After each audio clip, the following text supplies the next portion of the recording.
Thanks for tuning in. I'm Amanda Fitzpatrick, and Nightcap starts right now.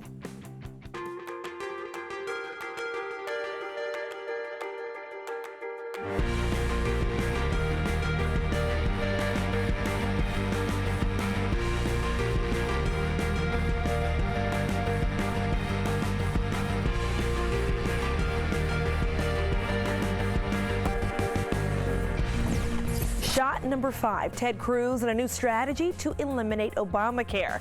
Okay, has the Texas senator finally found a way to get the president and his party to negotiate changes to the new health care law? The debt ceiling historically has been among the best leverage that Congress has to rein in the executive. So yes? Yes. Okay. And what else? But my point is that there's great. His new tactic not only attaches Obamacare to the government shutdown, but also links it to the debt ceiling debate. Now, Democrats have accused Republicans and Cruz of holding the government hostage. Meanwhile, the cost of the government shutdown is approaching, listen to this, the $2 billion mark. And every hour that passes by without an agreement is going to cost taxpayers $12.5 million. And that's all according to the economic consultant IHS Global Insight. Analysts estimate that the mounting value is tied to the amount of work along with the services that have been lost while the federal employees are on furlough. As for the debt ceiling, Congress has 11 days left to vote to raise the nation's borrowing limit. It does not allow the government to spend more, but merely allows the country to pay the bills it already owes. Shot number 4, 22,286. That's the number of Texas women who could be prevented from having abortions. That's if a new state law outlasts a court challenge. A study conducted by the University of Texas says the restrictions, by the way, will prohibit the number of women who are able to have the procedure done. Going off projections, researchers say the requirement for doctors to have admittance privileges will have a major impact on the overall care of women. It's claimed that this provision might close a third of clinics in Texas, all because of a lack of physicians. The law goes into effect at the end of the month, but an injunction hearing, which is set for October 21st, it could block its enforcement. Shot number 3, disappointing stats. In U.S. schools, 1 out of every 4 kids are bullied. About 160,000 of them miss school just because of fear. And despite many school districts who implement those anti-bullying programs, it doesn't mean that things are getting better. The worst bullying cases are the ones that grab headlines, the ones that end a life too soon. I was terrified of life. But there are no best cases. I'm just me. The rise in awareness has put school officials and policymakers in a tailspin, creating anti-bullying campaigns in our schools. You do a lot of role playing with children, and that's how they understand, and so we kind of bring it to their level. Problem is, sometimes the bullies might actually benefit from those programs. There's one possibility they may learn how to avoid getting caught. Suk-Jin Young stumbled on an unfortunate fact in his recent study published in the Journal of Criminology.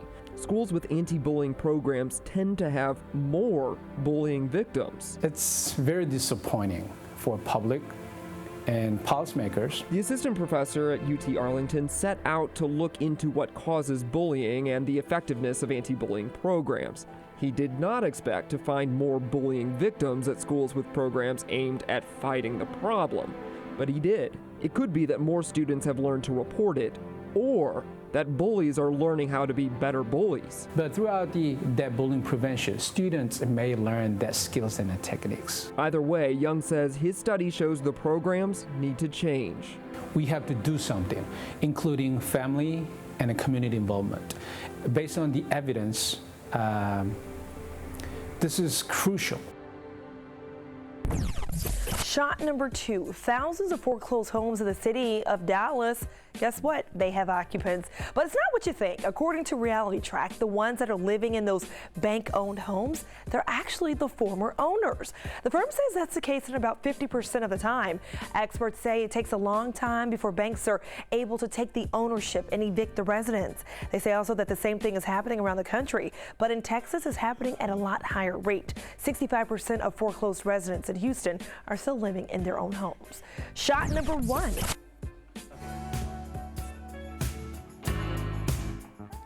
All right, don't think that the NSA and the government are the only ones watching what you do on your cell phone.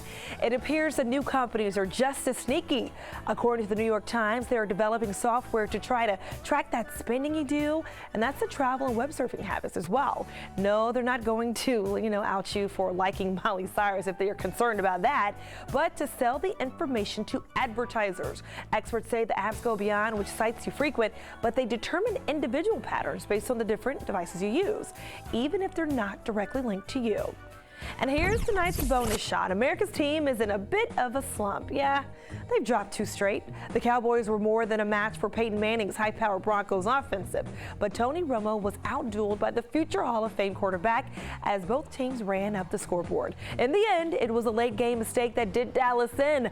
Romo threw an interception with less than 2 minutes in the game, giving Manning the opportunity to set up the game-winning field goal. Your final, well, Denver 51, Dallas 48. The Cowboys are now 2-3. They host the rival Redskins next week. And it was a beautiful day in Arlington and most of the Metroplex. Tower Cam right now showing you a live look at downtown Dallas where you can see that skyline. Temperatures right now at 68 degrees. Winds have lowered to about 10 miles per hour. It was a lot windy earlier today when it was about 14, 15 miles. Again, some places even getting as high as 20 miles per hour. All right, let's check out those current temperatures. 57 in Terrell, 68 in DFW. You can see across the board we're looking at those low 50s, those mid 50s, and those low 60s as well. And even, again, as we mentioned, 65 in Arlington where the Cowboys lost the game. All right, clear skies and chilly tonight, a low of 53 degrees. It's going to be windy tonight too at about 15 miles per hour. Now let's take a look right now at tomorrow. Monday, back to school, back to work. I know you're excited about that. 8 o'clock weather forecast, 57 degrees, 74 by noon. And then by 3 o'clock, we're looking at 84 degrees.